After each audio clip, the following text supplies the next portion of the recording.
Bonjour à toutes et à tous. C'est avec un plaisir tout particulier que je reçois aujourd'hui pour notre webinaire du Think Tank Ressources trois panélistes. Ils sont singuliers et qui viennent d'horizons vraiment très divers. Je les remercie d'ores et déjà d'avoir accepté notre invitation à échanger autour de la thématique que nous avons choisie sur la gestion durable des ressources. Cette thématique, ce sont les pratiques de circularité dans le secteur des déchets solides en Afrique.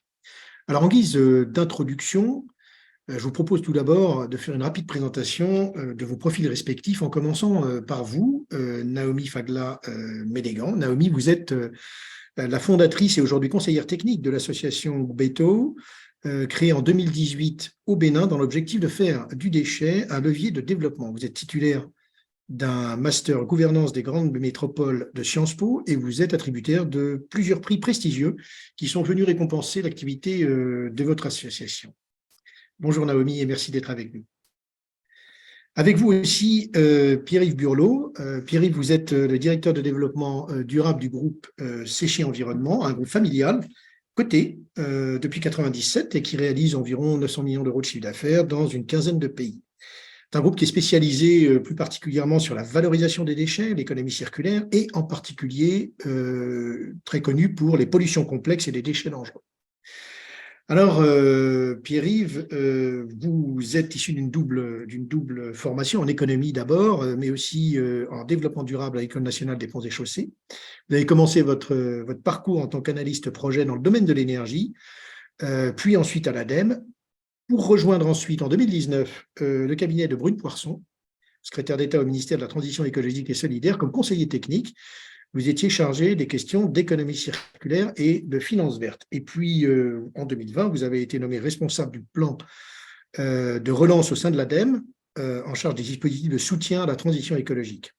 Et puis finalement, en entreprise, donc, vous devenez le directeur du développement durable de Séché Environnement en 2021. Bonjour Pierre-Yves, et ravi que vous soyez avec nous.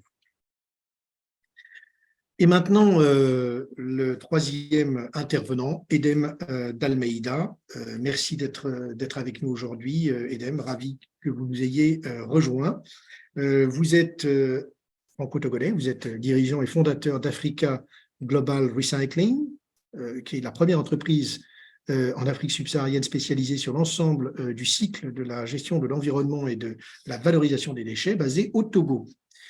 Vous êtes aussi président et fondateur de l'ONG Moi Je Trie, qui est présente au Togo, en Côte d'Ivoire, mais aussi en France, et qui intervient dans l'éducation environnementale en milieu scolaire, l'insertion professionnelle et puis l'économie circulaire territoriale.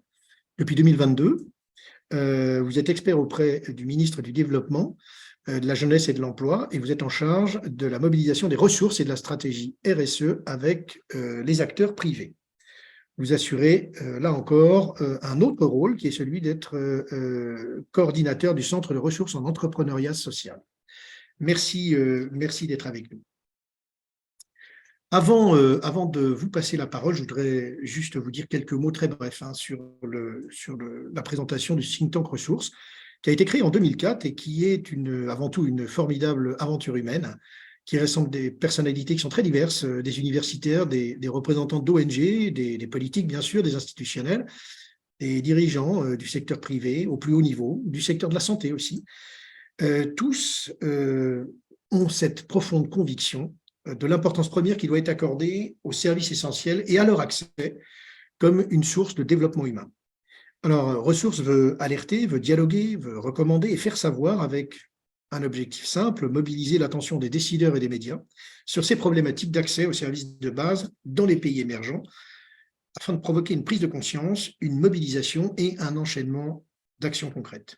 Alors, le thème qu'on a choisi aujourd'hui, les pratiques de circularité dans le secteur des déchets solides en Afrique, a vocation à illustrer de façon très pragmatique les expériences à la fois d'entreprises et d'ONG.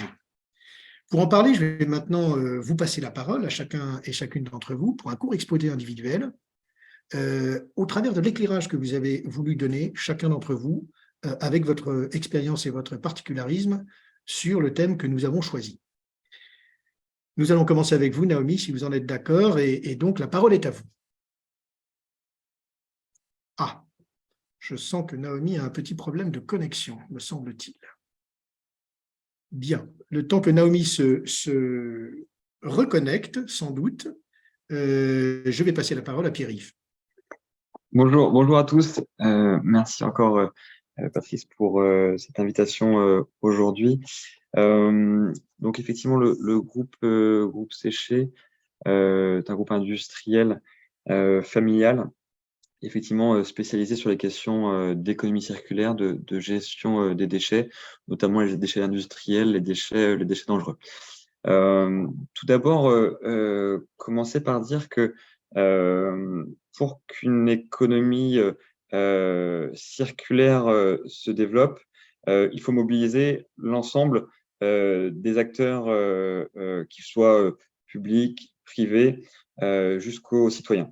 C'est un changement profondeur qu'il faut arriver à opérer, puisqu'il faut transformer les modes de production, faire plus d'éco-conception, allonger la durée de vie des produits, faire des matériaux plus recyclables, par exemple, puis changer les modes de consommation, pour notamment éviter l'usage unique, pour privilégier, quand c'est possible, la réparation, ou partir sur des dynamiques de réemploi. Et puis enfin, travailler sur la fin de vie des produits, la question des déchets, faire en sorte que ces déchets soient recyclés au maximum, et puis quand ce n'est pas possible, qu'on en puisse tirer une valorisation énergétique. L'économie circulaire, c'est vraiment une chance de développement.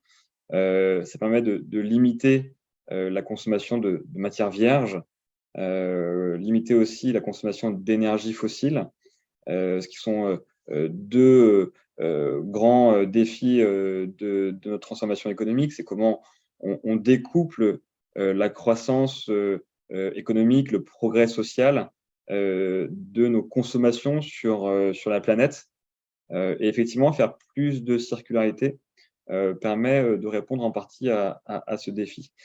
Et on le verra, création de valeur économique autour des déchets permet de répondre à des dynamiques locales, de création d'usines sur le territoire, de création d'emplois sur le territoire, création de liens sociaux aussi, puisque ces emplois sont qualifiés et permettent effectivement d'irriguer les populations locales. Et puis, création de valeurs environnementales, et on le verra notamment valeurs liées à l'enseignement, liées à la culture, qui sont deux leviers aussi pour faire changer nos modes de consommation notamment. Et les plus jeunes sont réellement un levier pour y arriver. Peut-être avant de laisser la parole aux autres panélistes pour des exemples concrets, et puis moi j'en donnerai aussi par la suite. Rappeler que le déchet est une ressource locale par excellence. Il est produit au plus près des territoires, et donc arriver à en tirer le maximum de valeur en le triant, en le recyclant et en le valorisant autant que faire se peut, va forcément ensuite créer des plus-values économiques, sociales, environnementales sur le territoire. Donc, c'est le message. Et puis pour ça, pour développer cette économie circulaire, il faut une réglementation effectivement qui permette d'accélérer le changement de modèle. Beaucoup disent que la réglementation est une problématique, est un frein à l'innovation, est un frein au développement. Au contraire, la réglementation peut être effectivement aussi un vecteur d'accélération en matière de transition écologique. Aujourd'hui, pour qu'une entreprise fasse de l'économie circulaire, il faut qu'elle puisse investir, et donc qu'elle soit effectivement rassurée par un cadre réglementaire ambitieux et respecté par l'ensemble des acteurs, pour qu'elle ait de la visibilité et ensuite déployer des investissements qui s'amortissent sur 10 ans, sur 20 ans, parfois même plus. Et donc, effectivement, une réglementation qui doit être ambitieuse pour accompagner ces changements de modèle. Merci Pierre-Yves. Je crois que Naomi nous a rejoint à nouveau, donc je vais vous passer la parole, Naomi, pour votre propre éclairage sur cette thématique. Eh bien, bonjour à tous. Merci pour l'invitation à ce panel. Je suis ravie d'être là. Désolée pour les problèmes de connexion, mais bon, on va faire avec.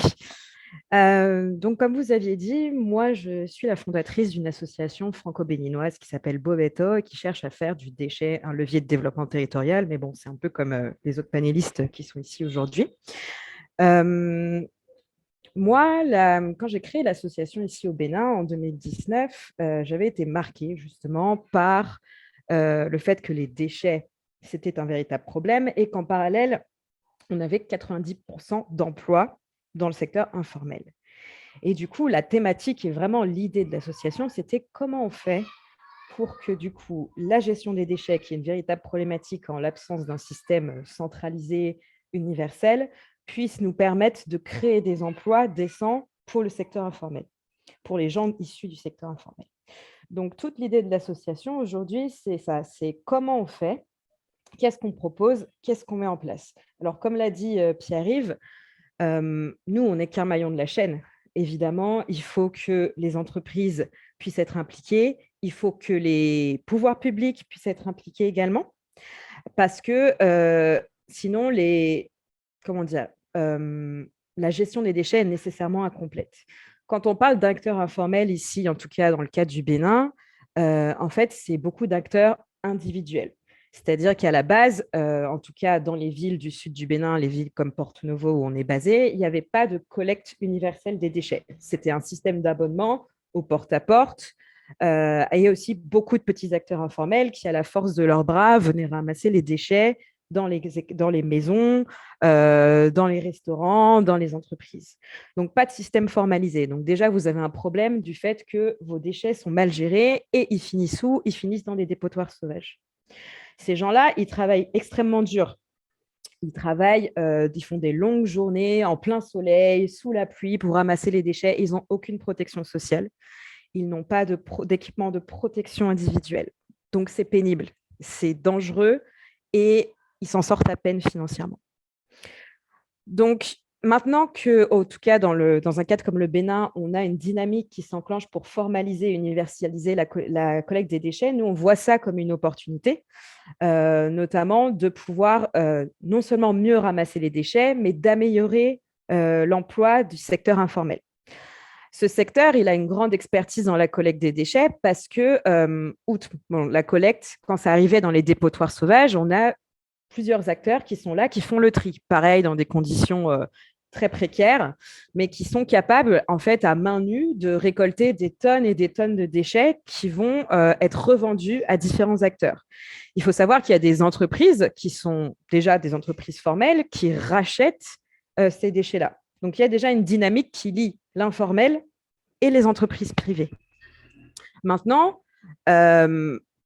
nous, on a travaillé beaucoup au sein de l'association sur le fait de faire en sorte que ces entreprises rachètent les déchets à un prix juste, que dans la mesure du possible, elles puissent accompagner les acteurs de l'informel, par exemple en finançant des équipements de protection individuelle, en finançant de la formation. Nous, on a apporté beaucoup de formation à nos acteurs informels sur à la fois la gestion de leur activité, l'hygiène, la santé, la sécurité, parce que mine de rien, en fait, quand vous avez pris l'habitude de ramasser les déchets à main nue et en tongs dans un dépotoir, pour vous, c'est pas évident de savoir qu'il faut mettre des gants et des chaussures.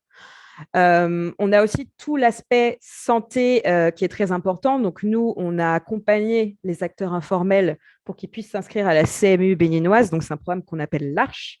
Et donc, petit à petit, comme ça, on est en train de formaliser les acteurs de l'informel, mais pas du tout dans le but de remplacer les acteurs du formel qui existent déjà, donc c'est-à-dire par exemple les entreprises, mais plutôt de créer des ponts. C'est-à-dire on va voir ces entreprises, on leur dit voilà, nous on est en train d'accompagner des acteurs pour qu'ils soient plus performants, qui puissent vous apporter les matières dont vous avez besoin en tant qu'entreprise. Comment est-ce qu'on peut travailler ensemble pour que vous y gagnez, qu'eux y gagnent également et qu'ils puissent sortir de la pauvreté. Donc voilà globalement pour nous tout l'enjeu du secteur. Donc comment on leur donne des conditions plus décentes, sachant que c'est des publics très précaires qui parfois manquent de formation et manquent d'automatisme, et comment on fait en sorte qu'ils ne remplacent pas les acteurs du privé, mais qu'il y ait une logique partenariale qui s'installe, et qui est aussi, le dernier point pour moi, une reconnaissance de la place de ces acteurs issus de l'informel par les autorités, qui n'est pas toujours le cas. puisque parfois on les oublie dans les politiques publiques, dans les cadres réglementaires aussi qu'on veut mettre en place. Mais à notre sens, c'est extrêmement important de les inclure. Et donc, je pense qu'on pourra en parler davantage dans la suite de nos échanges. Merci beaucoup. Excellent éclairage, Naomi. Je passe la parole à Edem pour nous donner sa propre vision, sa propre éclairage de la thématique d'aujourd'hui. Merci, Patrice. Merci de m'avoir associé à cet événement. C'est toujours très intéressant et très enrichissant de partager et de confronter nos expériences. Alors, moi, mon aventure a démarré chez Suez il y a maintenant 17 ans, où j'ai eu la chance de répondre à une seule question, c'est-à-dire il m'a été demandé à mon recrutement si je préférais le service ou la valorisation.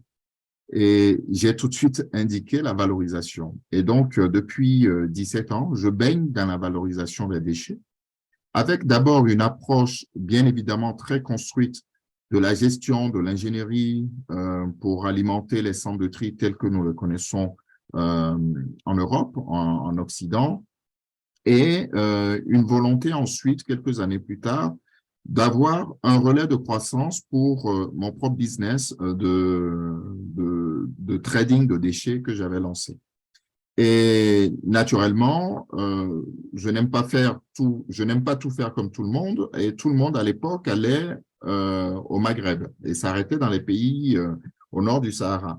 Et je considérais que la prochaine carte à jouer se trouverait évidemment en dessous du Sahara, notamment après la crise que nous avons connue en 2008 et qui faisait que la Chine nous obligerait tous à redessiner nos modèles économiques. Et ce n'est pas souvent dit pour ceux qui sont étrangers au secteur de l'importance du marché du déchet que représente, et vous vous en souvenez, en tout cas, que ce marché a subi, les difficultés que ce marché a subies, évidemment, pendant cette crise. Et donc, Relais de croissance nous a amené à créer donc une entreprise, un premier centre de tri, avec un positionnement multifilière, mais très vite, des questions ont commencé à se poser. Des questions où on s'est rendu compte que les choses ne marchaient pas tout à fait comme on avait pensé, que les difficultés n'arrêtaient pas de tomber, que le cadre légal, le cadre réglementaire était insuffisant et parfois même pouvait devenir un frein au développement d'une activité dans la gestion des déchets, alors que tout le monde en parlait. Et au moment où on a tout perdu, il a été question de se poser des questions. Et donc, on s'est posé une question. Pourquoi, qu'est-ce qui fait que ça ne marche pas? Et je dis souvent que ma première réponse à cette question, c'était la caisse palette. Ça fait rire, mais la caisse palette était un outil très important que nous avons chez Suez, chez Veolia, chez Paprec, chez d'autres, tout de suite lorsque nous pensons mettre une ingénierie de gestion des déchets dans une usine, dans une entreprise. Et j'étais parti aussi avec des caisses palettes et je me suis dit, mais on va commencer peut-être par là. Et le diagnostic a commencé par là. Et plus tard, il a été question de se dire, mais volontairement, est-ce que la question des déchets repose sur la nécessité de faire du propre, la nécessité de sauver la planète ou de cocher des cases pour les institutions? Et ma réponse depuis 2017 a changé. Pour moi, ce n'est pas tant le déchet qu'il faut valoriser, ce n'est même pas le déchet qu'il faut chercher à valoriser, c'est l'humain. Et donc, c'est la question sociale, la question de l'humain qui est venue donc au centre de nos réflexions et qui guide désormais toutes nos actions. Et à partir du déchet, pour résumer, c'est comment on fait du déchet un axe de développement stratégique pour les pays africains, pour les communautés africaines, pour les collectivités africaines.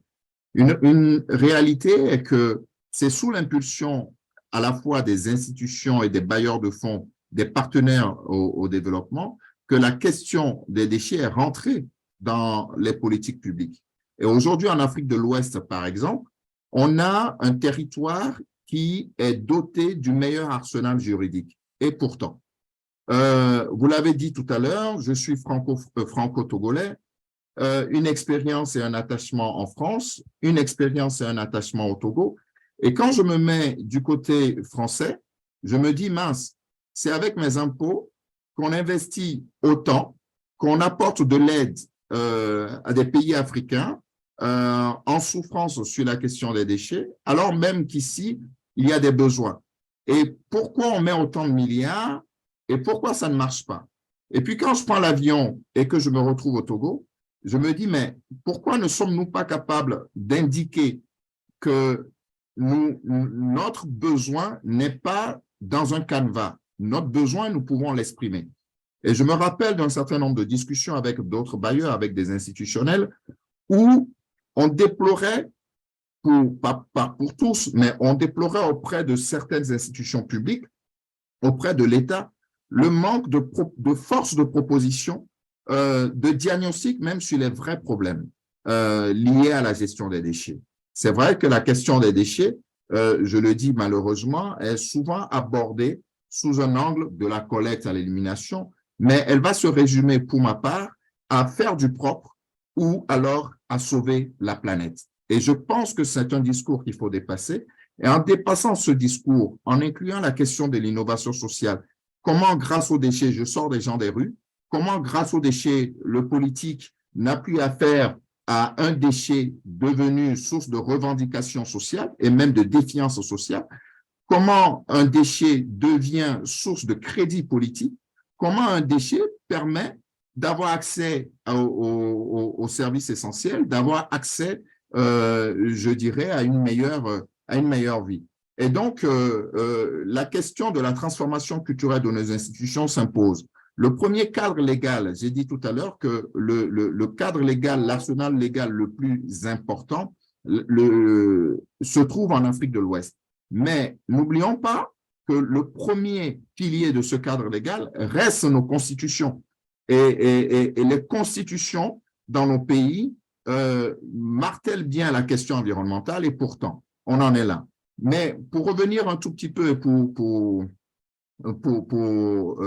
m'arrêter sur cet aspect, des bailleurs au développement ou des partenaires au développement, on a conscience aujourd'hui qu'il s'agit évidemment d'accompagner l'export des expertises des pays d'origine. C'est vrai. Et une fois que ce discours de vérité est établi et qu'on n'y voit aucun mal, évidemment, il faut chercher à se développer. Je l'ai dit dans mon discours que c'est le relais de croissance que je suis allé chercher. Donc, je suis en parfaite position pour comprendre le sujet. Mais est-ce que le développement de l'export des expertises françaises, européennes, occidentales doivent pour autant remettre en cause les vrais défis auxquels sont confrontées les collectivités locales? Je parle en termes de mécanismes de soutien, je parle en termes de mécanismes d'accès au financement, je parle d'accès également aux moyens techniques, hein, aux différentes outils dont le politique aurait besoin. Et pour terminer, un contraste que je veux souligner, autant les politiques internationales sont dirigées vers la création de richesses et vers la création ou la promotion de l'entrepreneuriat des entreprises, autant en Afrique, le soutien sur le terrain est fait aux associations et aux ONG au profit de la création de richesses quand on sait que l'association apporte une aide dont aujourd'hui, je pense, le continent africain doit pouvoir sortir. Non pas que nous ne sommes pas, que l'association n'est pas, je dirais, utile, et je suis patron d'association, mais elle doit désormais répondre à un rôle bien précis et encourager les activités génératrices de revenus pour un certain nombre d'acteurs et donc soutenir véritablement l'entrepreneuriat. Mais là encore, la question se pose de ce que devient l'argent public des pays qui accompagnent nos États. Et donc, voilà en ce sens un tout petit résumé de l'innovation, de la transformation culturelle qui m'est essentiel de souligner auprès de nos États, de nos collectivités locales et des partenaires au développement. Merci beaucoup, Edem, c'était passionnant. Je vais maintenant vous poser à vous trois une petite série de questions qui sont celles que nous avons d'ailleurs préparées ensemble, avant de passer dans un stade ultérieur la parole à nos participantes et participants. Et ceux qui souhaitent poser des questions, n'hésitez pas. Vous avez à disposition le QNR Zoom. Vous saisissez vos questions et je les restituerai fidèlement auprès de nos intervenants. Alors, première question, je vous la pose à tous les trois. Vous me dites celui qui veut y démarrer. Là, en fait, dans vos initiatives respectives, il y a quand même un aspect social qui est très fort. On inclut les populations, on cherche à éduquer, etc. Est-ce que vous rattachez l'accès et ou la gestion des déchets et services environnementaux à une forme de citoyenneté élargie ou une meilleure gestion, une meilleure inclusion territoriale pour les populations ou les géographies concernées? Naomi, peut-être?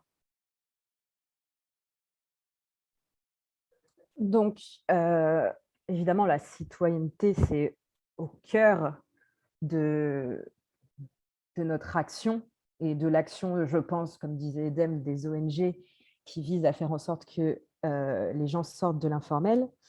Mais c'est vrai que sur le terrain, on est sur une échelle locale, mais les déchets sont dans un enjeu global, dans le sens où, par exemple, des entreprises à la fois sur le continent, mais aussi à l'extérieur du continent, vont être intéressées justement par les matières que vous pouvez récupérer à l'issue de ce processus de gestion des déchets.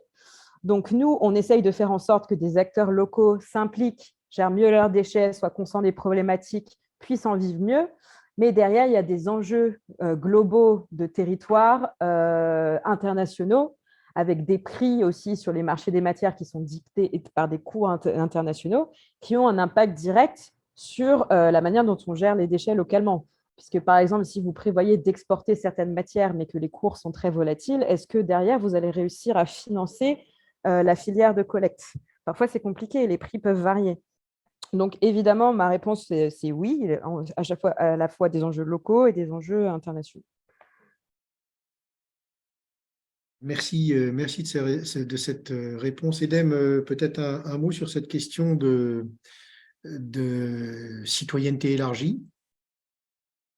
Alors, j'aurais une réponse un tout petit peu contrastée. Dans ma vision aujourd'hui des choses, nourrie par mes expériences, ma vision aujourd'hui de la question, elle est totalement disruptive. Et sur la question de la citoyenneté, où évidemment les gouvernements, pour la plupart des gouvernements africains, appellent à l'engagement citoyen des populations, comment je reléguerais cette question de la citoyenneté à un second plan.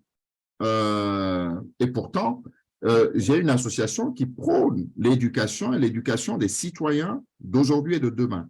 Mais je serai citoyen si je suis fier et je suis capable de dire que mon premier droit et le premier devoir de l'État est respecté. Je serai en mesure d'être citoyen si je suis éduqué, si je suis amené à l'école, si j'ai un environnement sain. Je serai citoyen si je peux garantir, je peux travailler non pas pour vivre, non pas pour survivre, mais pour vivre. Et donc, c'est en ça que je crois la question de la citoyenneté sur la gestion des déchets aujourd'hui, en l'état évidemment de la situation actuelle, ne me semble pas prioritaire. Et je sais que ça peut choquer, mais j'aime avoir ce discours cohérent. Elle ne me semble pas prioritaire parce que là, nous avons des vrais défis. Et encore une fois, elle deviendra prioritaire lorsque la question des déchets rejoindra au même titre que l'agroalimentaire, que l'agribusiness et je ne sais quel autre secteur d'activité, le plan d'une vision stratégique qui participe véritablement au développement, non pas seulement de l'humain, mais de la société entière et de nos États. Merci, merci de cette réponse. Pierre-Yves, un commentaire sur cette question? Je partage totalement cette vision qui dépasse en fait le cadre strict de la santé publique et de la bonne gestion des déchets. Il faut passer à la phase beaucoup plus stratégique qui est celle effectivement de l'opportunité économique, du développement du territoire. Et je rajouterais même un axe qui est celui de la souveraineté des territoires, des États. Les États sont des consommateurs de matière, d'énergie. Beaucoup sont importés. Arriver effectivement à faire de ce sujet de l'économie circulaire une opportunité permet aussi de réduire les dépendances à l'extérieur. Alors, il ne faut pas se considérer comme une île isolée de l'ensemble du monde, mais de réduire les dépendances, c'est aussi gagner en résilience, éviter de prendre des chocs économiques en fonction des cours des matières premières ou des cours de l'énergie. C'est ça aussi l'économie circulaire. C'est pour ça que la vision stratégique que présente Thème, moi je la rejoins beaucoup sur ce sujet. Alors, Pierre-Yves, en fait, vous êtes le seul d'ailleurs à avoir parlé dès le départ de cadre et de réglementation et de l'importance que vous y attachez. Je voulais rebondir sur cette notion sur laquelle nous avons déjà d'ailleurs échangé ensemble. Quelle place des politiques publiques voyez-vous dans cet accompagnement et la mise en place des pratiques de circularité? Comment est-ce que vous le concevez? Alors, il y a la base de départ qui est comment le cadre de la gestion des déchets est respecté. C'est-à-dire que comment on a une bonne gestion des déchets. C'est la base sur laquelle il faut commencer.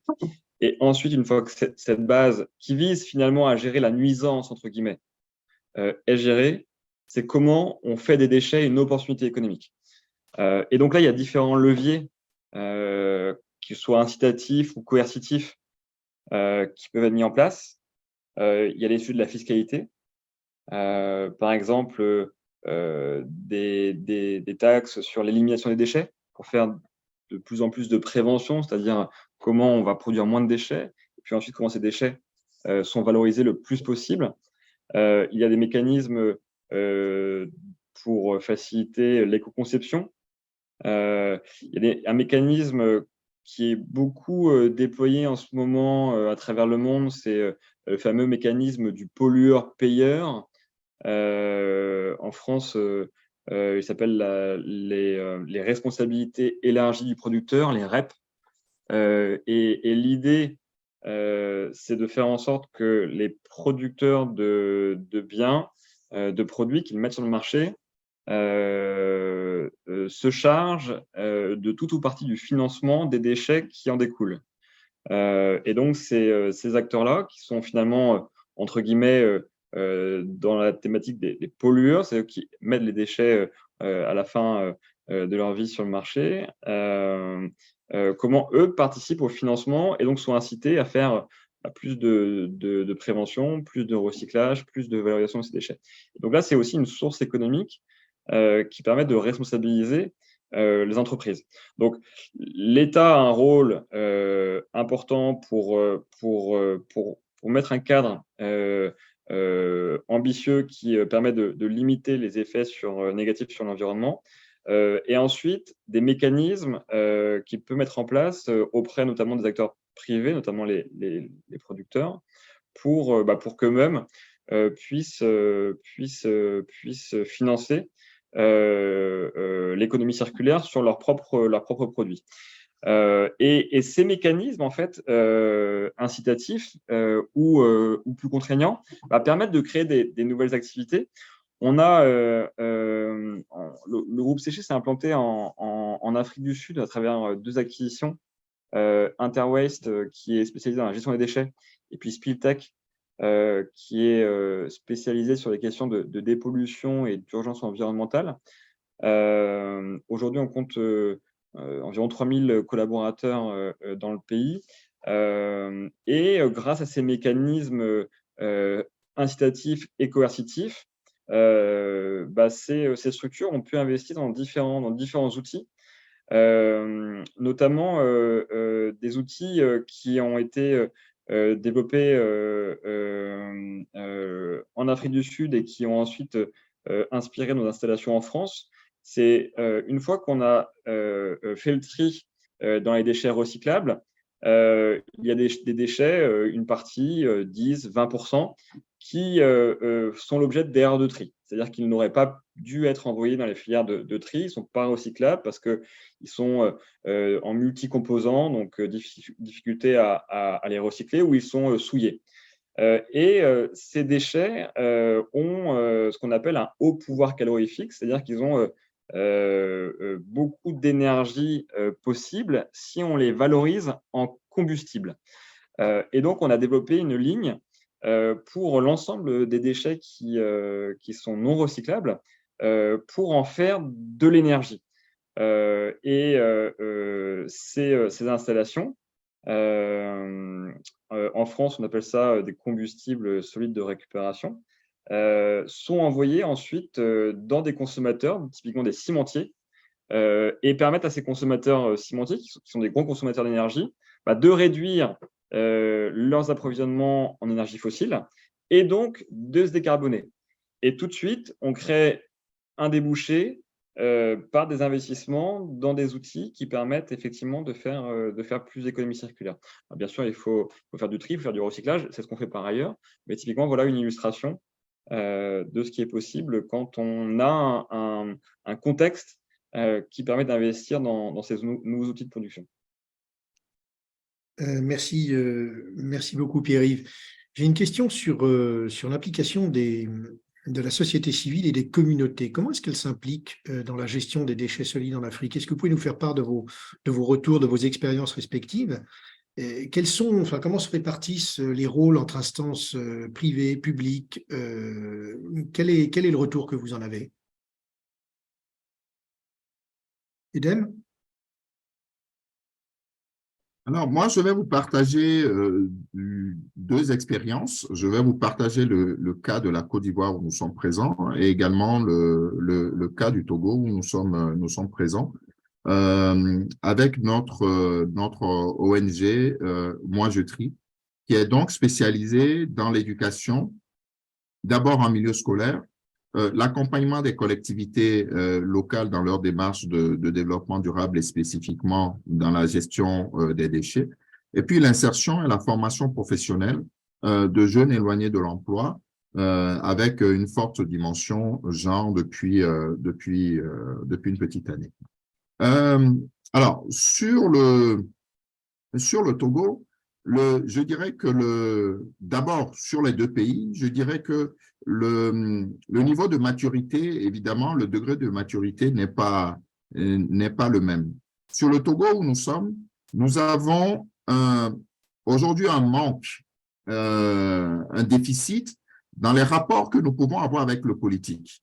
Nous avons un déficit des acteurs de la société civile dans la considération que peuvent leur donner, je dirais, les acteurs publics, que ce soit au niveau du gouvernement, au niveau des collectivités locales, au niveau d'autres institutions. Il n'y a pas véritablement, je dirais, de cadre de dialogue ou de partenariat propice au développement de cet écosystème. Ça passe par différents freins.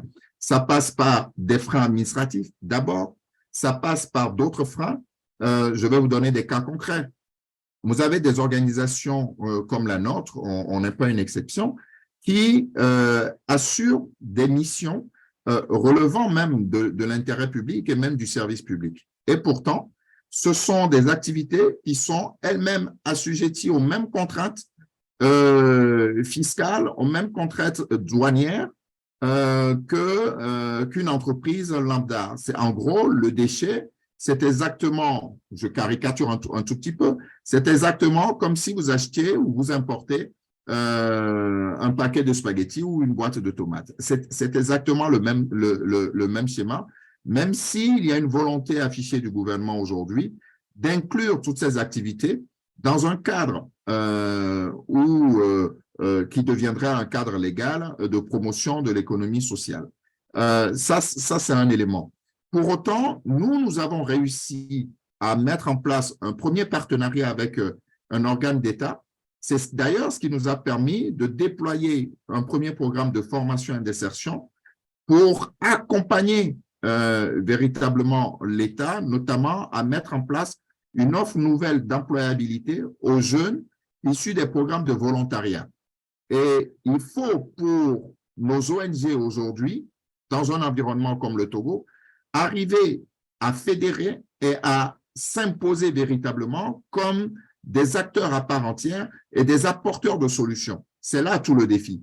Parce que le regard du politique aujourd'hui encore pour ces ONG, ce sont des activités un peu embryonnaires, ce sont des activités un peu sous l'angle humanitaire et malheureusement, c'est un frein au développement de l'écosystème. Deuxième sujet pour nuancer un tout petit peu, ce sont les collectivités locales. Alors, le processus de décentralisation au Togo est très récent, 3 ans, mais a réussi à mettre au cœur des sujets, au cœur des sujets portés par les maires, la question environnementale et plus particulièrement la question de la gestion des déchets.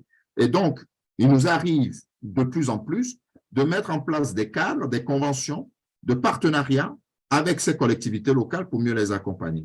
Pour exemple, lorsque nous avons démarré en 2016 et en 2017, nous y allons, nous déployons nos programmes, je dirais, pour employer un terme simple, à la force, enfin, on y allait au forceps, quoi.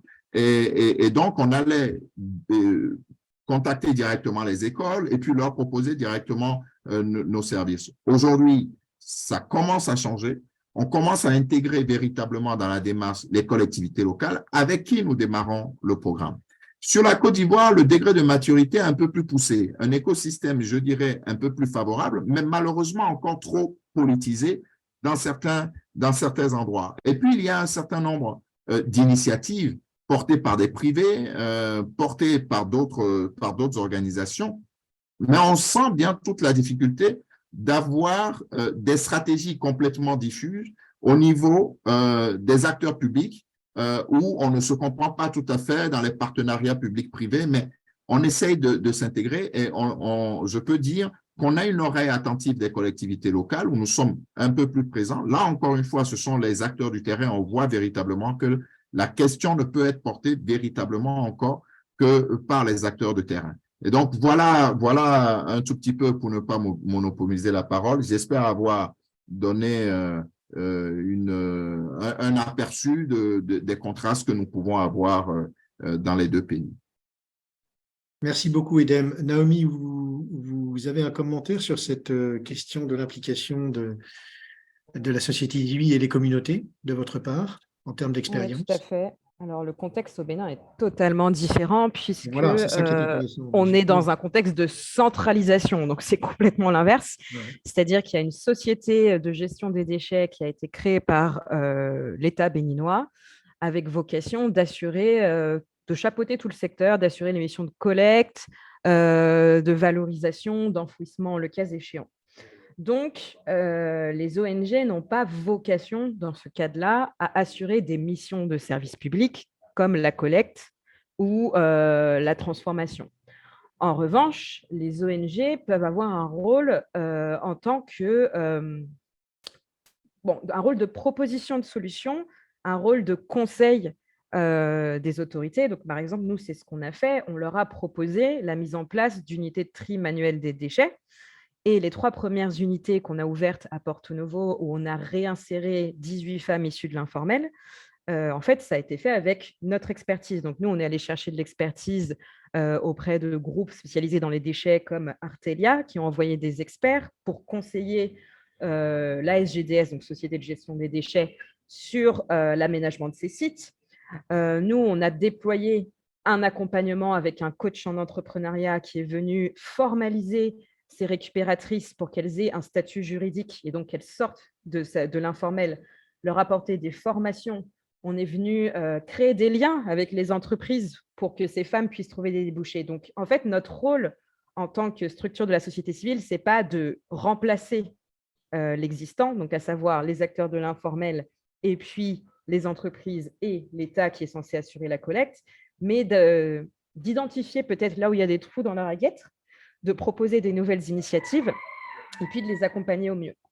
Et ça, en fait, je pense que c'est le rôle principal. Donc après, si on parle des citoyens en dehors des ONG et de la société civile. À la base, en fait, le problème qu'on a au Bénin, et comme dans beaucoup de pays, c'est que la gestion des déchets, c'était chacun pour soi. Donc, beaucoup de rejets sauvages de déchets dans l'environnement ou alors d'incinération à l'air libre. Et là, je pense que les ONG ont un rôle de sensibilisation, d'accompagnement, de changement des pratiques. On sait que ça prendra des décennies, hein. Même dans les pays développés, il y a encore des gens qui ne savent pas faire le tri. Donc, voilà, ici également au Bénin, ça prendra du temps. Et donc, pour moi, le rôle des ONG, il est là, en fait. Merci beaucoup, Naomi. Pierre-Yves, j'ai une question qui est un peu plus, j'allais dire, d'entreprise, que je voulais vous poser, même si elle est un peu technique, mais dans l'exercice de ce métier sur la circularité, est-ce qu'il y a des innovations, des choses qui ont émergé ces dernières années, techniquement, en matière de logistique, en matière technologique, et qui font que le métier bouge et change?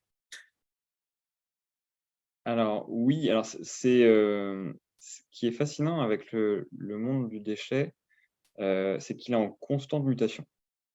Parce que le monde du déchet dépend des systèmes de production, de consommation qui sont eux-mêmes en constante évolution. Les produits qui sont mis sur le marché hier sont différents de ceux qui sont mis sur le marché aujourd'hui. Ils seront encore différents demain.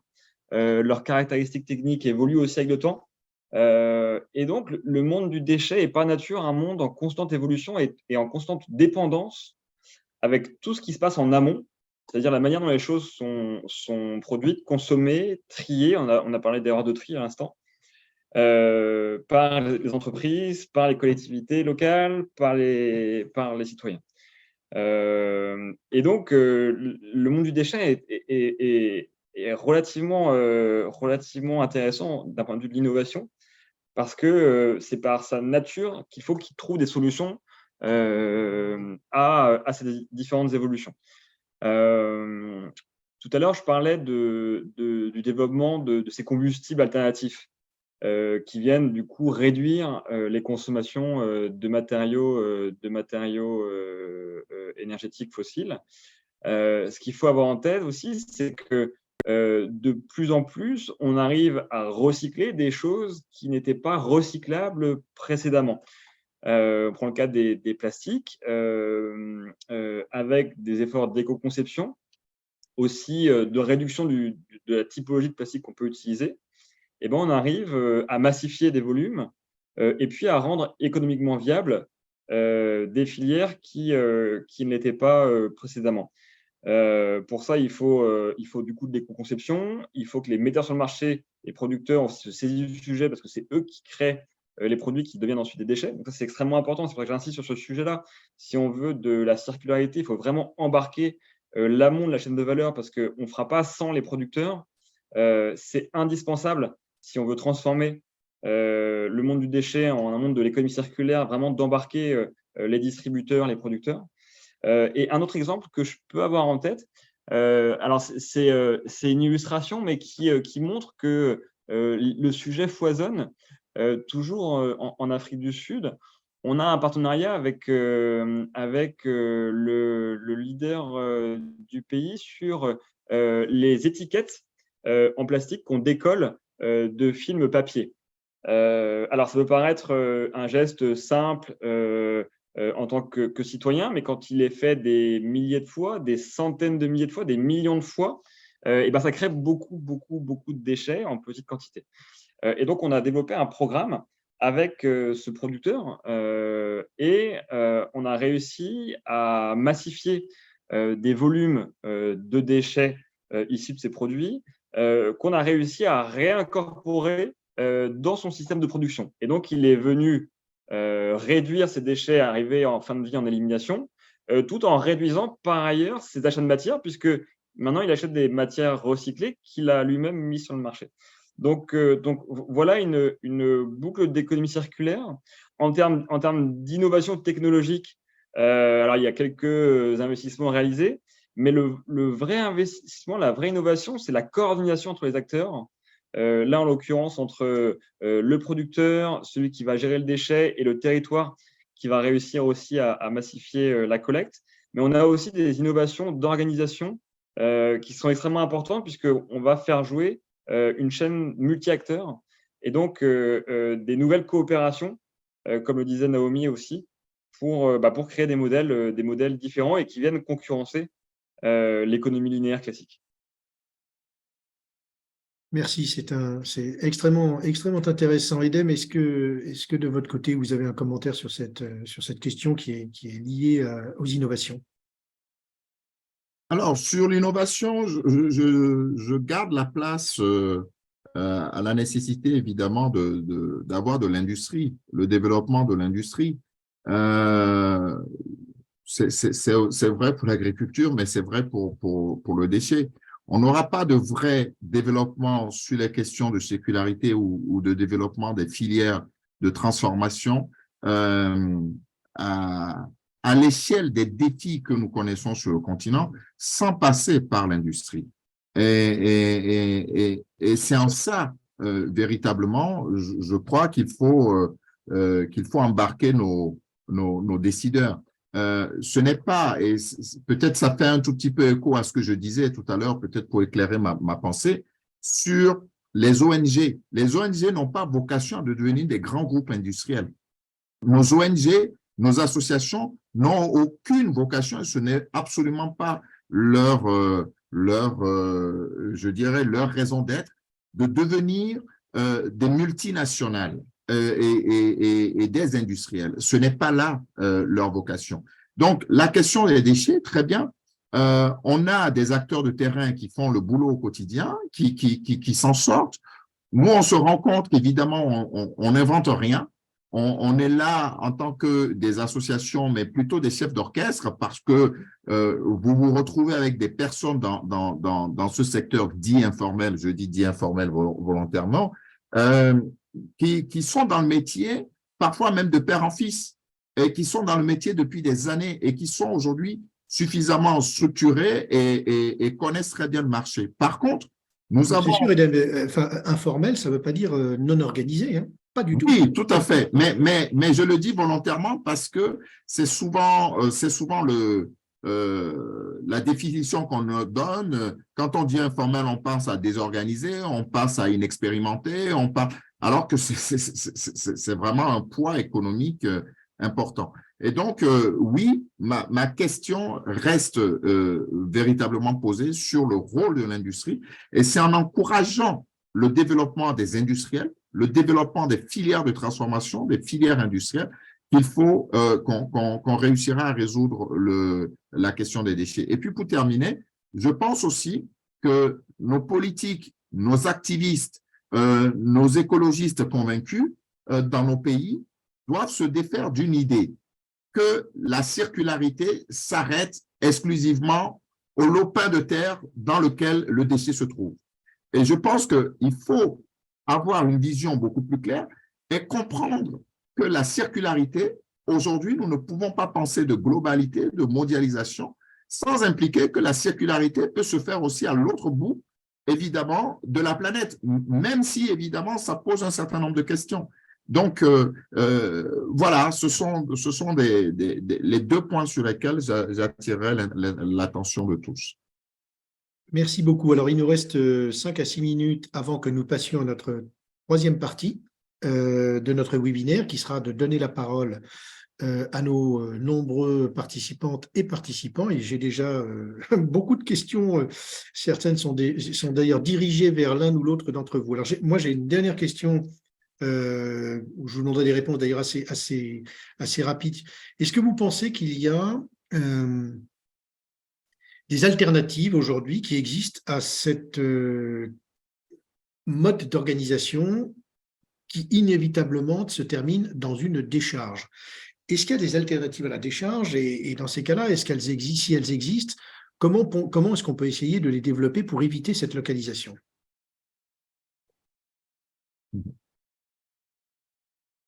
Edem, je vois que vous avez encore votre micro ouvert, donc la parole est à vous.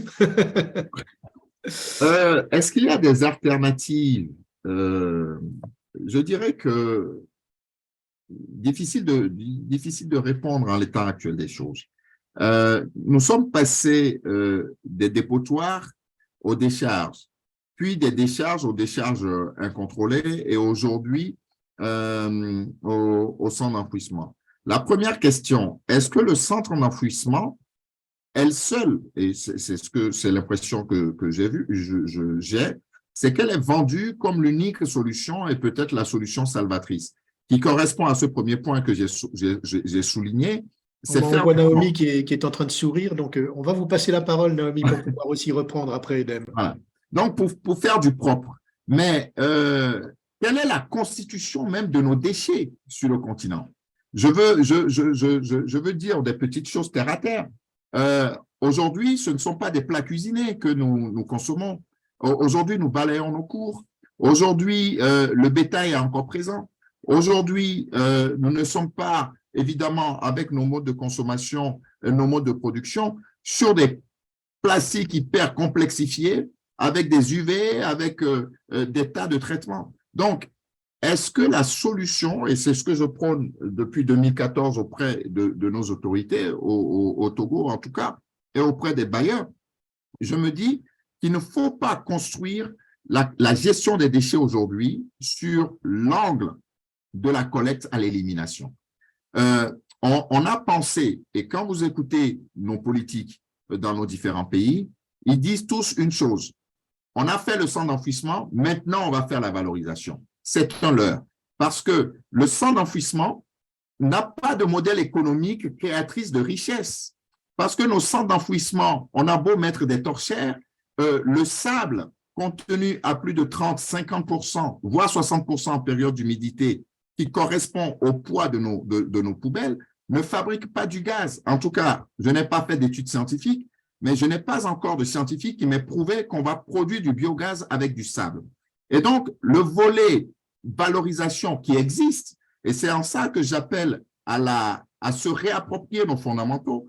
Petit exemple, moi, quand j'étais gamin, il y a toujours quelqu'un qui sonnait à la porte l'après-midi, soit pour venir prendre le verre qui était trié par couleur à la maison. On n'avait pas 3-4 bacs, il n'y avait qu'une poubelle. Certains passaient récupérer les canettes à l'aluminium, d'autres les boîtes de conserve, etc. Donc, l'économie de la valorisation est présente dans la tradition et dans la culture, dans l'éducation africaine. Et c'est quelque chose qu'on a laissé tomber, évidemment, avec la production des plastiques et autres, mais il y a des acteurs, là encore une fois, qu'il faut accompagner. Donc, oui, l'enfouissement a une place, à condition que les nombreuses solutions qui doivent sortir ou qui doivent émaner de toutes ces conventions que nous signons à l'international soient aussi présentes. Et donc, la question de la valorisation, la question de l'humain, pour créer des emplois, le centre d'enfouissement, je ne crois pas qu'il soit en mesure de créer des milliers d'emplois alors que la valorisation peut très bien le faire. Donc, voilà un peu ma réflexion sur le sujet. Naomi, j'ai vu que vous avez réagi en début d'intervention d'Edem. J'aimerais avoir votre éclairage. Je suis totalement d'accord avec lui. Pour moi, le centre d'enfouissement, la décharge, c'est la dernière des solutions quand on ne sait plus quoi faire. Déjà, quand nous, on prend les chiffres, nos femmes, depuis août 2021, donc 18 femmes à main nue, elles ont récupéré 330 tonnes de matière. Dans ces matières, on a 70%, c'est du sable. Déjà, si au moment de la collecte, on arrivait à faire en sorte que ce sable ne se trouve pas là, mais ce sable n'a rien à faire. C'est-à-dire que là, dans les centres d'enfouissement, on va enfouir du sable. Du sable, ce n'est pas un déchet, le sable. Ensuite, je pense que, comme disait Edem, dans le contexte africain, il faut se dire, est-ce que mon déchet peut être une matière première pour quelqu'un d'autre? Et en fait, on se rend compte que oui, nous, à Porte-Nouveau, à Cotonou, on a encore des gens qui passent pour récolter les conserves, le métal au porte-à-porte, pour récolter les plastiques durs. Ça existe encore. Donc, en fait, normalement, le centre d'enfouissement, la décharge, ça devrait être vraiment ce pourquoi on n'a pas de solution. Et a priori, comme le disait Pierre-Yves, étant donné que c'est un secteur très dynamique, où il y a toujours de l'innovation, on espère qu'avec le temps, la part de ce qu'on ne saura pas valoriser va être réduite encore. C'est extrêmement intéressant et ça fait voir ce secteur d'une manière, je dirais, tout à fait différente de ce dont on a l'habitude. Ça me fait grand plaisir pour tout vous dire. Pierre-Yves, vous avez vous-même une idée sur cette question? Très clairement, si on parle de chiffres, l'Agence de l'environnement, l'ADEME, a sorti des chiffres sur le sujet. D'un point de vue création de l'emploi, 1 tonne en stockage, c'est 10 fois moins d'emplois, 10 à 15 fois moins d'emplois qu'1 tonne recyclée. Donc, c'est relativement simple. Oh, Faire de l'économie oui, circulaire, c'est faire de la création de valeur, c'est faire de la réindustrialisation, c'est faire de l'indépendance stratégique, c'est de protéger l'environnement et c'est créer de l'emploi. Donc ça c'est clair. Après, ce qui est certain, c'est que d'une manière ou d'une autre, ça coûte aussi cher. C'est-à-dire qu'il faut pouvoir investir, il faut pouvoir développer de nouveaux modèles, de nouveaux modes d'organisation. Et pour ça, il faut de la visibilité, il faut un cadre réglementaire, encore une fois, qui soit strict, qui soit rigoureux, qui permette ces investissements. Donc c'est vraiment un changement de modèle. Mais les co-bénéfices sont extrêmement nombreux. merci. Je vois que nous sommes arrivés à l'issue de notre deuxième partie. Donc, nous allons commencer la troisième partie qui est les questions posées par nos participants, nos nombreux participantes et participants. Alors, n'hésitez pas à continuer à envoyer vos questions sur le petit onglet questions-réponses. Je vais commencer. Ouh là là, il y a énormément de questions. Ça, c'est une question, je vous la donne de manière alors intéressée forcément. Elle provient d'une personne qui dit: est-ce que Séché Environnement envisage de s'installer en Afrique de l'Ouest et si oui, et quand? Donc là, je vois quelqu'un qui cherche une réponse. Je vous demanderai d'être très bref sur le sujet parce que ce n'est pas l'habitude de faire du pro. Non, mais alors, nos offres, effectivement, sont disponibles sur les site internet de l'ADEME, donc je fais un peu de pub, de l'ADEME de Séché, donc là, je fais un peu de pub. Ouais. Donc, pour l'instant, on n'a pas d'activité, mais effectivement, peut-être qu'un jour, ça viendra.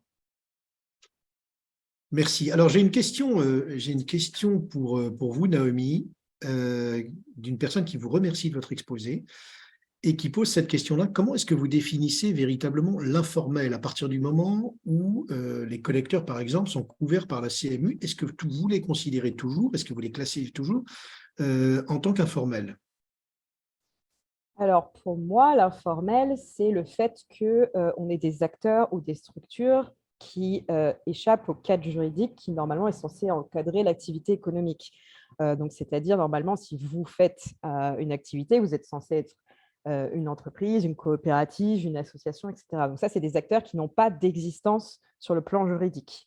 Souvent, également, aussi, il y a cette question de la protection sociale qui se pose, qui dit pas d'existence, dit pas de cotisation sociale, pas d'accès à une protection santé, etc. Nous, les personnes qu'on accompagne, en fait, justement, on les sort de l'informel. Donc, les inscrire à la CMU, c'est aussi un processus qui fait partie c'est un élément qui fait partie de ce processus de sortie de l'informel parce que ce n'est pas juste leur créer une entreprise et dire ça y est, ils ont une entreprise, c'est aussi faire en sorte qu'ils puissent avoir une couverture sociale parce que c'est un droit humain fondamental de pouvoir se soigner quand vous êtes malade, de pouvoir faire en sorte aussi que vos ayants droit, c'est-à-dire vos enfants, votre époux, votre conjoint, puissent aussi se faire soigner. Donc, nous, on ne considère plus que nos femmes sont dans la formelle, tout à fait, mais elles sont en transition. Elles doivent apprendre à gérer leur entreprise. Elles doivent apprendre à travailler avec des entreprises formelles qui vont leur demander une certaine quantité de matière. Elles vont devoir répondre à cette commande de manière sérieuse. Donc, ce n'est pas du jour au lendemain qu'elles vont sortir de l'informel, mais c'est un processus qui est en cours. Alors, j'ai toujours une question pour vous. Pardon, je vais continuer à vous harceler, Naomi.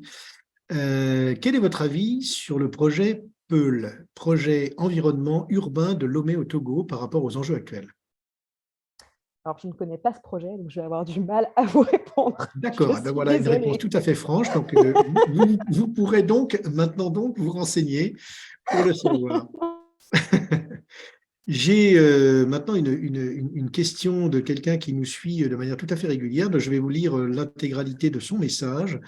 Cette personne va se reconnaître. Bonjour Naomi, Edem et Pierre-Yves, et merci pour ces interventions fascinantes. Mon commentaire: à Nairobi, où je collabore depuis plus de 15 ans avec des jeunes dans les quartiers populaires, ce sont souvent les youth groups, des collectivités de jeunes qui s'occupent de la collection, recyclage des déchets à l'échelle résidentielle. Pour la plupart de ces jeunes, c'est un travail qui devient un levier pour accéder à d'autres opportunités, rémunération ou autre. Ils parlent de la débrouille et de l'importance de la diversification. Donc, je rebondis sur le point d'Edem, déchets comme axe de développement. Dans ces quartiers de Nairobi, cette économie de déchets est primordiale et devient une sorte de véhicule d'apprentissage entre les jeunes qui sont plus établis et les jeunes qui sont plutôt ce qu'on appelle là-bas des school leavers. La fonction de ce waste work est donc écologique, économique, sociale et notamment un partage de connaissances locales entre les générations des jeunes qui s'entraident dans cette logique de, entre guillemets, débrouille collective. Et donc la question est la suivante.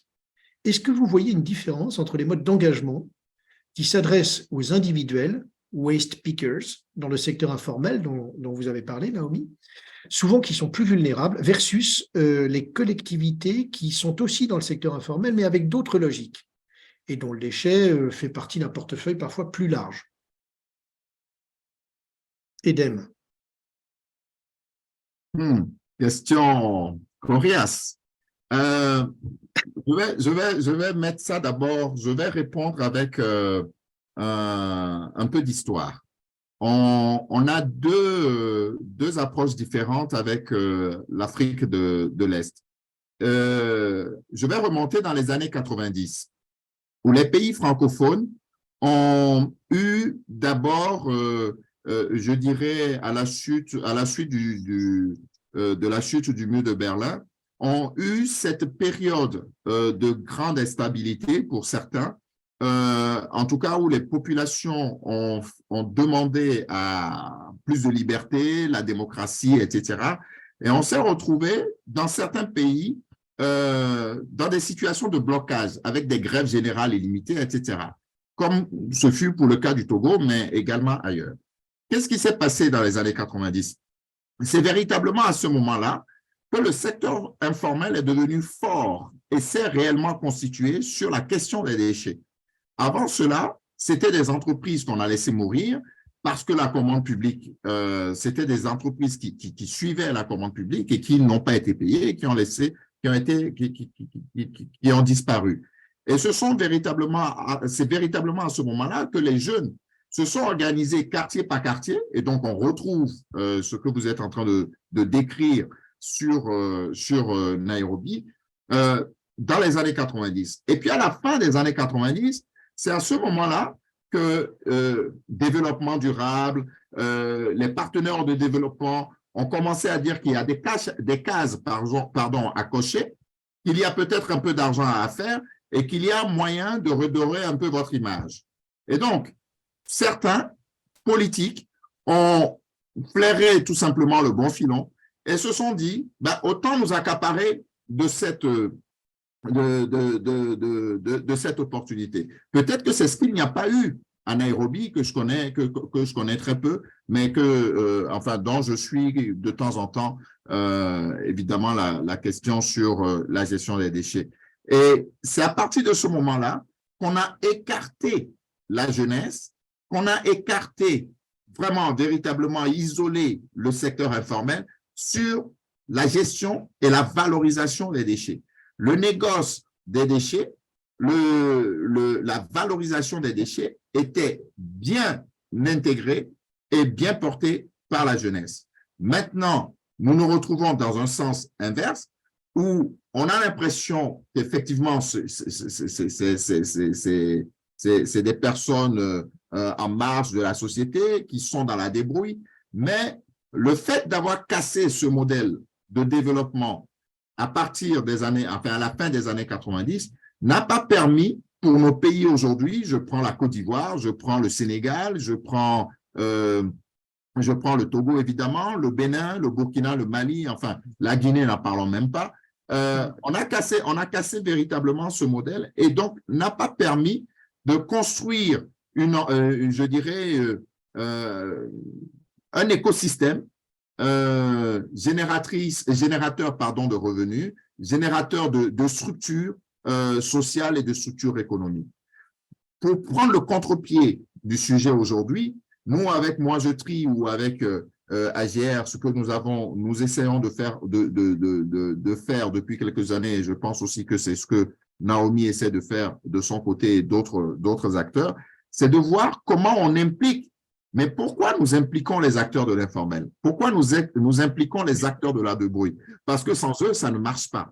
Ils ont une force de mobilisation financière importante que pour l'industriel et pour l'entreprise qui veut s'implanter, il ne pourra pas composer sans eux.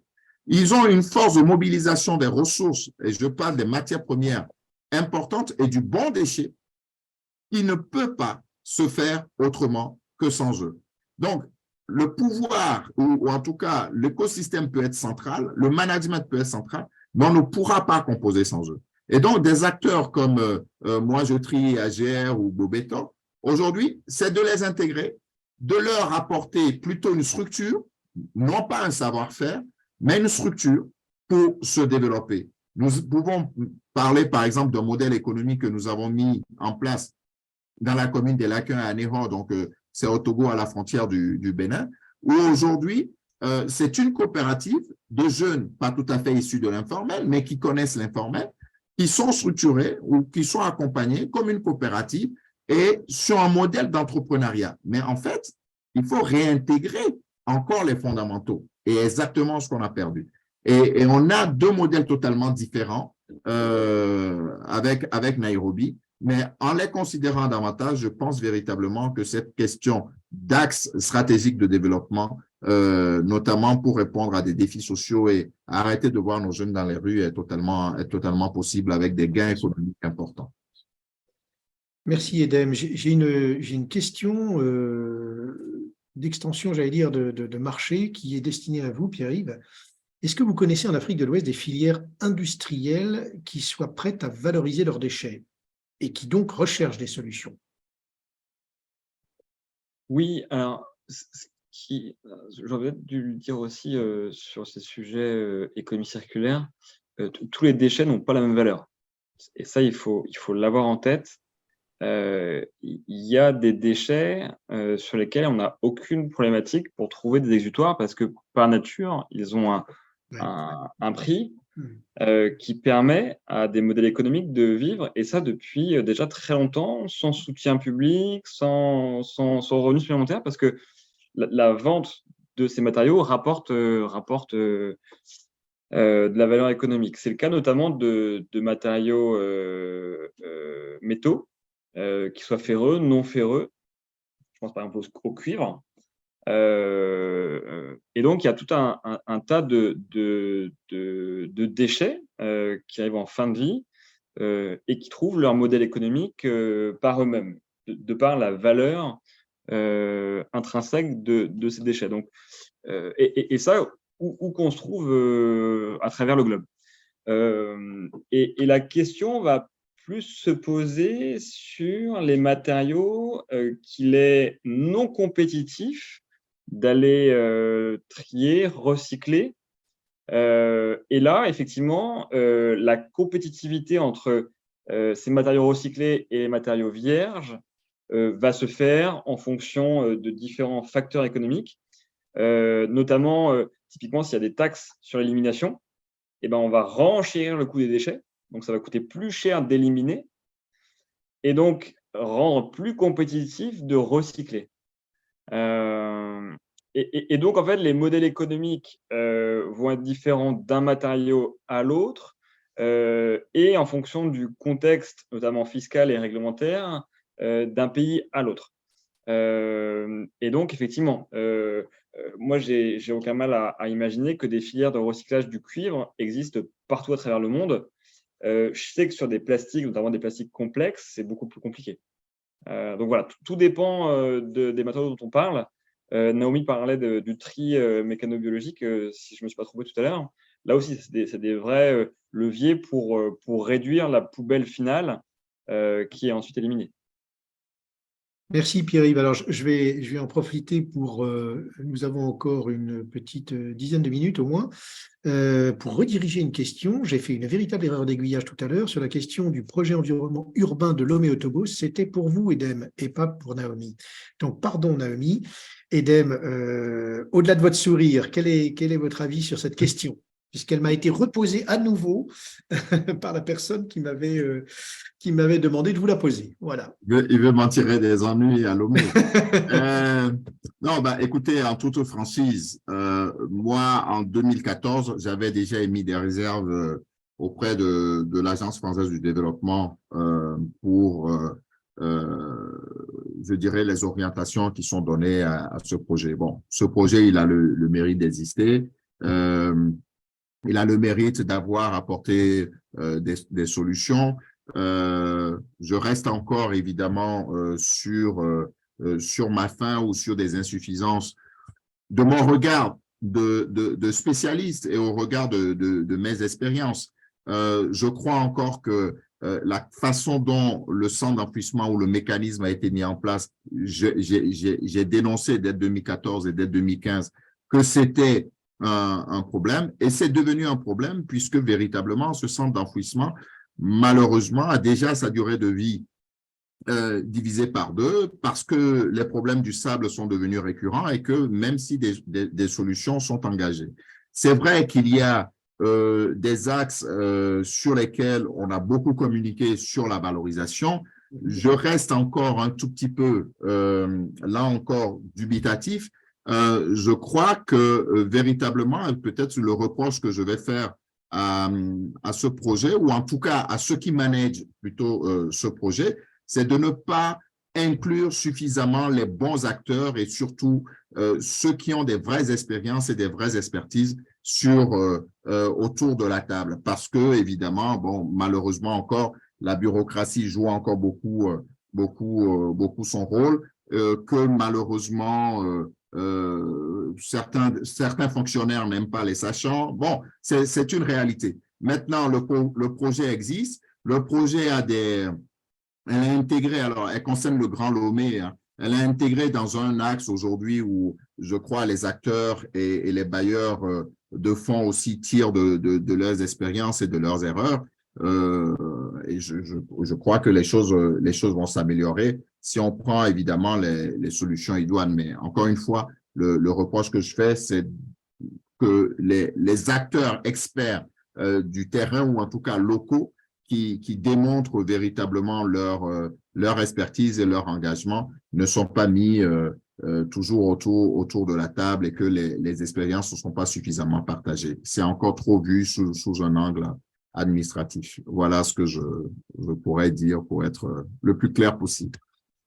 Merci de cette réponse très franche. Alors, cette fois-ci, c'est une vraie question pour vous, Naomi, sur la participation des ménages au financement de la filière. Est-ce que les gens payent, et est-ce qu'ils payent quelque chose qui représente un budget pour eux conséquent? Alors, dans l'ancien système qu'on avait avant que la SGDS, la Société de gestion des déchets, soit payée, c'était un système d'abonnement volontaire où les ménages devaient payer entre 1 500 et 2 000 francs par mois pour voir leurs ordures ramassées par des acteurs privés. Donc forcément, il y avait beaucoup de personnes qui choisissaient d'éviter de payer en jetant les déchets dans la rue ou en les brûlant. Oui. Actuellement, avec la SGDS, l'idée, c'est que le service soit universel, mais qu'un jour, il devienne payant. Donc, à la base, la collecte était censée être gratuite pendant 1 an, donc de juillet 2020 à juillet 2021, et ensuite, c'était censé devenir payant. Pour le moment, ce n'est toujours pas le cas. Parce que je pense que du coup, le modèle économique n'est pas si facile à trouver. C'est-à-dire, vous ne pouvez pas faire payer les gens directement parce qu'ils ne paieront pas. Enfin, on l'a vu quand il y avait le système informel où il fallait sortir l'argent de sa poche directement. Les gens ne payent pas. Ensuite, vous pouvez peut-être penser à inclure une taxe sur les factures d'eau, factures d'électricité. D'accord, mais vous avez peut-être encore que 35% des gens qui sont raccordés à l'électricité. Ouais, c'est très Donc, compliqué. est-ce que ça veut dire que c'est 35% de la population qui va payer pour 100%? Ouais. Voilà.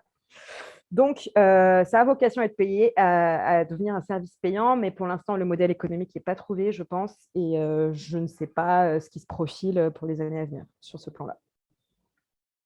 Vous avez quand même relevé une solution qui est une solution à laquelle j'ai été confronté lorsque moi-même j'étais patron d'un grand groupe qui exerçait des responsabilités environnementales en Afrique. Et cette question d'inscrire une taxe supplémentaire sur la facture de l'eau et de l'électricité quelque chose qui avait fait de nombreux débats avec les autorités publiques.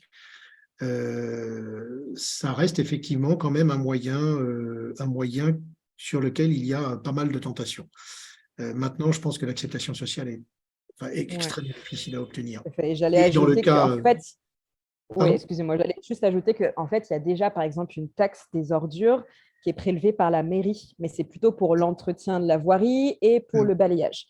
Donc, les gens risquent de penser qu'en fait, ils payent déjà pour le service. Et voilà. Et pourquoi est-ce qu'on les taxe de nouveau? Donc, il va y avoir besoin de beaucoup d'explications si on veut que ça puisse se mettre en place. Oui. Ouais. Eric, oui, je vous ai vu réagir. Non, pas forcément une réaction, mais on parlait tout à l'heure de la sensibilisation. Je pense que c'est important aussi de montrer ce qui est fait en matière de gestion des déchets, c'est-à-dire avoir des installations qui sont accessibles au public, accessibles aux riverains, accessibles aux populations locales. Sur ces installations d'Interwaste en Afrique du Sud que je citais tout à l'heure, on a des partenariats avec différentes écoles voisines de nos sites. Typiquement, on a un partenariat avec donc un groupe scolaire et puis Lactalis sur la manière dont le plastique utilisé notamment pour les pots de yaourt peut être collecté, trié et faire l'objet d'un recyclage. Et donc, on accompagne des écoles pour aller jusqu'au bout de la chaîne de valeur de la création d'un produit. Typiquement, il y a des briques pour faire des murs qui ont été créées. Et ça participe finalement à la sensibilisation autour des bonnes pratiques au niveau des tissus locaux. Et donc à l'acceptation ensuite de mesures. Alors, on parlait de fiscalité, on parlait de coûts de gestion des déchets, de lisibilité pour le citoyen, qui permettent de rendre acceptable en fait l'évolution du système. Merci beaucoup. Écoutez, il reste encore pas mal de questions qui ont été posées. Je vais revenir sur une dernière petite question avant de vous passer à chacun la parole pour un mot de conclusion. Là, elle concerne un jeune étudiant français qui se projette dans l'entrepreneuriat en Afrique et il aimerait savoir, donc question ouverte, quelles difficultés sociales, financières il pourrait rencontrer quand il voudrait, et c'est son souhait, entreprendre dans le domaine de la transformation des déchets, dit-il. Qui veut prendre cette question? Naomi, je vois que vous avez un immense sourire et donc il faut partager votre joie. Dites-moi. Non, j'ai ri parce que oui, c'est une grosse question. Il n'y a pas de réponse simple. Je pense que j'ai un peu été dans cette position aussi en tant que créatrice de oui, ma bien structure. sûr, c'est pour ça que je vous ai redirigé la question. Voilà. Alors, je pense que déjà, il faut avoir des attaches localement. Moi, j'ai choisi Porto-Novo pour une raison. J'ai des attaches ici, j'ai des contacts. Bien sûr. Ne pas oublier que les filières de collecte, notamment dans l'informel, existent déjà. Et il faut vous poser la question de qu'est-ce que vous leur apportez, en fait. Si le secteur informel existe déjà, est relativement efficient en termes d'organisation et que les populations qui sont dans ces réseaux arrivent à survivre, elles vont se demander ce que vous leur proposez. Ne pas négliger la barrière de l'administratif, aussi de vous poser la question de est-ce qu'il y a une place pour vous? Est-ce que les autorités vont voir votre projet d'un bon œil ou qu'est-ce qu'elles ont déjà fait? Donc, il y a encore plein d'autres questions à se poser, mais déjà celle-là, je pense que c'est un bon début. Merci. Edem, un commentaire. Bon, moi, je lui dirais d'être armé. C'est l'essentiel. Et il pourra me contacter. Je pense que je partagerai avec lui, évidemment, les conseils ou éventuellement les expériences. Mais si j'ai un véritable conseil qui, pour moi, est quand même source de réussite, c'est de ne pas venir avec des idées reçues. Il faut venir avec ses connaissances. Il faut venir avec son expertise, mais faut venir aussi complètement déconstruit parce que rien ne ressemble à ce que nous avons ici et à ce que nous pensons de là-bas. Rien, véritablement rien. Et donc, il faut être armé. L'Afrique reste une terre d'opportunités. Nos pays africains restent une terre d'opportunités. Il y a énormément de choses à faire. Il y a énormément de choses à entreprendre, des idées nouvelles. C'est un champ incroyable pour susciter ou en tout cas pour nourrir la créativité, pour être bon dans ce que vous voulez faire et de nourrir vos passions. Donc, je vous invite à venir, mais venez complètement armé et puis prêt à apprendre, prêt à encaisser, prêt à prendre des coups parce que c'est comme ça, en se cassant les dents, que vous réussirez. Et moi, je vous invite à venir vous casser les dents et à venir réussir. Voilà. Bon, Edem, quelle invitation. Pierre-Yves, est-ce que vous avez juste un petit conseil de votre côté? Non, mais je partage tout ce qui a été dit, notamment la nécessité de connaître le terrain et d'avoir fait un bon diagnostic. Et ça rejoint ce que disait Edem sur le fait de ne pas venir avec des idées préconçues ou des a priori trop forts. Le monde du déchet est très complexe. Et donc, il faut prendre le temps du diagnostic. Et puis, peut-être, le conseil que je donnerais, c'est bien choisir là où on va se positionner. C'est un monde qui est très grand, en fait, en fonction de si on se positionne sur un type de matériau ou un autre, si on se positionne dans la collecte, le tri, le recyclage ou autre chose. Et il faut identifier où on va avoir une plus-value par rapport à cet écosystème qui est très complexe. Et puis, je rejoins ce qu'a dit Edem sur c'est un monde qui change tout le temps, en fait. Et donc, il faut avoir une capacité à se remettre en question et à s'adapter à la situation. Alors Pierre-Yves, on va recommencer par vous. Un tout petit mot très rapide, il est 57, on termine dans 3 minutes. Donc un tout petit mot de conclusion de votre part et ensuite je ferai le tour avec Edem et Naomi. En quelques mots, là où j'ai beaucoup appris de mes camarades aujourd'hui, c'est qu'on a l'illustration que c'est un secteur qui bouge beaucoup, qui est en complète mutation. Et quand on travaille sur ces sujets de meilleure gestion des déchets, et ben on répond effectivement à une problématique de préservation de l'environnement, de création d'emplois en plus à forte valeur ajoutée. On crée de la valeur sur le territoire et ça, c'est des co-bénéfices qui sont extrêmement intéressants. Donc, j'encourage tout le monde à accélérer sur le sujet. Et en tout cas, je suis très heureux d'avoir participé à cet échange. Donc, merci à tous. Et puis, n'hésitez pas à me contacter, même après cet échange, si vous avez d'autres questions. Edem, je vais vous passer la parole, mais je vais juste rappeler simplement qu'il y a une proposition qui a été faite dans la session de questions-réponses. Il y a une personne qui a dit je souhaiterais pouvoir vous contacter individuellement parce que j'organise un grand congrès à Ottawa, je ne sais quoi, etc. Ben, je lui ai envoyé mon mail et je vous le redonnerai bien évidemment. Edem, quelques secondes. Oui, alors très rapidement, pour moi, je vais reprendre mes mots de mes propos d'introduction. La gestion des déchets ne doit plus correspondre qu'à faire du propre. Et en tout cas, ce n'est pas la réalité que je vois en Afrique. Elle ne doit pas correspondre non plus à exclusivement un discours qui dit sauvons la planète, triez vos déchets parce que c'est bien, gérez vos déchets parce que c'est bon pour la planète. Ce n'est pas ça le sujet. Le sujet pour moi, c'est que le déchet, et partout où nous consommons, partout où nous en produisons, le déchet doit être source d'innovation sociale, source d'innovation économique. C'est de vraies urgences pour nos États, pour le développement du continent et pour le développement de nos communautés et surtout de l'attractivité de nos territoires. Et merci Edem. Naomi, un dernier mot. pour l'invitation.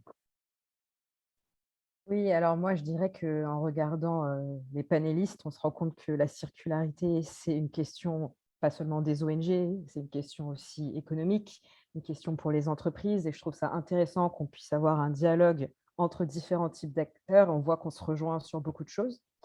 Et donc, moi, j'appellerais surtout les acteurs à ne pas rester focalisés sur leur thématique. Par exemple, moi, je veux faire de l'inclusion sociale à travers les déchets, d'accord, mais j'ai aussi besoin des entreprises, j'ai aussi besoin des pouvoirs publics, j'ai besoin des populations. Et donc, j'espère que ce genre de panel pourra ouvrir la porte à des discussions communes. Et merci pour l'invitation.